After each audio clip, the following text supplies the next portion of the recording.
રાજકોટનો આ એવો પરિવાર કે જેમના ઘરે 3 દિવસ રોકાયા બજરંગદાસ બાપા। 49 વર્ષથી આ પરિવાર સાચવી રહ્યો છે બાપાની બંડી અને ધોતી।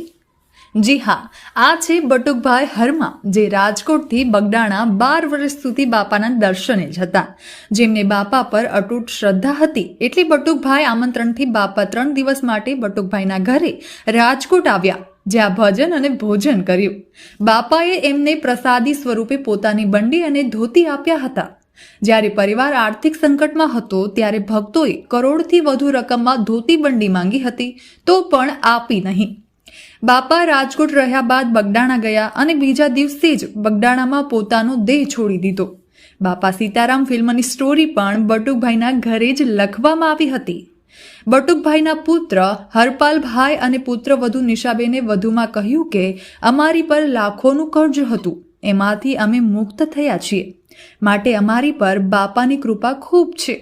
આજે 49 વર્ષથી બાપાના નામની અખંડ જ્યોત પ્રજ્વલિત છે અને સૌ લોકો પૂનમ ભરવા અમારા ઘરે આવે છે।